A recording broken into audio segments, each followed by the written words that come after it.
जब कहीं से भी ब्लड नहीं मिलता है तो फाइनली झनक अपनी ब्लड डोनेट करती है अनिरुद्ध को, लेकिन फिर भी इस ब्लड को डोनेट करने के बाद में भी उसकी हालत में कोई भी सुधार नहीं आती। तो सिर्फ इसका भरोसा भगवान पे ही होता है और ये काफी ज्यादा पूजा पाठ करती है। बट दिक्कत ये होती है कि इसको ले जा करके जो प्रसाद है वो उसके पास तक पहुंचाना है और उसके लिए सबसे बड़ी मुसीबत है कि बाकी सभी की नजरों से बचते बचाते अनिरुद्ध के पास में जाना है। तो ये कुछ वक्त के लिए नर्स भी बन जाती है और इसमें सबसे ज्यादा मदद करता है छोटा। ये भी एक एपिसोड रिव्यू है और बात करें इस बार स्टार्टिंग की तो इस बार फाइनली हॉस्पिटल से होती है। डॉक्टर भी बहुत ज्यादा परेशान हो जाते हैं कि ब्लड लिस्ट अभी तक अरेंजमेंट्स नहीं हो पाया है और ये अगर जल्दी नहीं हुआ तो शायद पेशेंट की मौत भी हो सकती है। अब ये तो काफी चिंतित होते हैं, घर वाले भी परेशान होते हैं कि उनको भी कहीं ब्लड मिलता नहीं है। कई सारे ब्लड बैंक खोज लेते हैं, लेकिन तब तक झनक भी कैसे भी यहाँ पे पहुंच जाती है और झनक जब पहुंचती है तो अर्शी का गुस्सा 7वें आसमान पे, वो उस पर हाथ उठा देती है और यहाँ छोटन को भी कुछ ऐसी बदतमीजी से बातें करने लगती है कि मेरा आप पे भी हाथ उठ जाएगा, आप प्लीज ना बोले।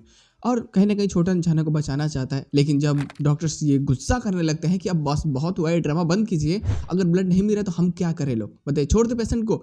तो पता चलता है कि झनक का ब्लड है, झनक से ब्लड लिया जाता है, उसको फिल्टर किया जाता है और फाइनली अनिरुद्ध को चढ़ाया जाता है। लेकिन फिर भी इसको चढ़ाने के बाद में भी कुछ अच्छा रिस्पॉन्स देखने को नहीं मिलता। तो डॉक्टर्स भी बोल देते हैं कि देखिए हमारा जो काम था हम कर चुके हैं, लेकिन अगर ये अब नहीं बच पाते हैं तो इसमें हमारा कोई दोष नहीं है, अब भगवान के ऊपर मर्जी है। जैसे ये बातें पता चलती है ना, रोना गाना फिर से शुरू हो जाता है। सबको लगता है कि अब अनिरुद्ध बच नहीं सकता, करे तो करे क्या। यहाँ ब्लड चढ़ाने से पहले भी कुछ शर्तें होती है अर्शी की कि जैसे तुम ब्लड दे दोगे हमेशा के लिए चली जाओगी और फिर कभी लौट करके नहीं आओगे और तुमने ये ब्लड दिया है ये भी किसी को पता नहीं लगना चाहिए। अब ऐसी बातें वो बोल चुकी होती है, तो जिस कारण अब शुभ भी चाहता है कि यार प्लीज किसी को पता ना चले। हालांकि इसके साथ में स्टोरी की एंडिंग की जाती है। पोस्ट क्वेश्चन कोई एक्स्ट्रा नहीं है, बट पिछले वाले पोस्ट क्वेश्चन को थोड़ा सा एक्सपेंड किया गया है। अब जब पूजा कर रही होती है तो पंडित जी जो इसको प्रसाद देते हैं उसमें एक फूल होता है और सेम फूल वो अर्ची को भी देते हैं। अर्ची बाद में गई होती है, पहले ये गई होती है, ठीक है। और फूल जब बोलते हैं तो बोलते हैं कि इस फूल को तुम उस पेशेंट के पास में लेकर के जाओ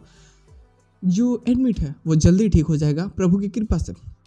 अब इसका विश्वास होता है तो जिस कारण ये ऐसा करना चाहती है, लेकिन घर वालों के कारण ये ऐसा नहीं कर पाती।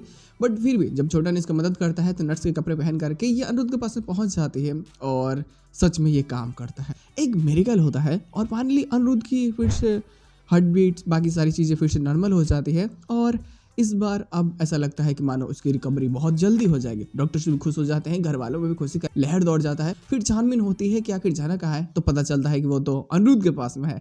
तो कुछ लोगों को ये थोड़ा अजीब लगता है, लेकिन कुछ लोगों को अच्छा भी कि चलो फाइनली खून का रिश्ता भी बन गया।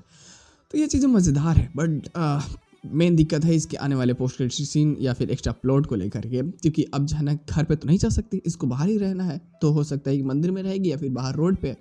और जब ये इसका ठीक हो जाएगा तो ये घर जाएगा, घर पे भी उस परेशानी होगा कि आखिर झनक कहाँ पे, फिर से खोजने के लिए निकलेगा।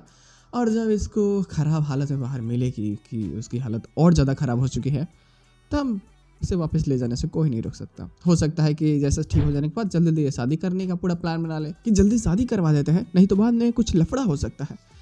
तो ये सारी चीज़ें ना काफ़ी मज़ेदार होंगी और बवाल तो क्रिएट होगा ही, तो मज़ा भी भड़ भड़ के आने वाला है यार।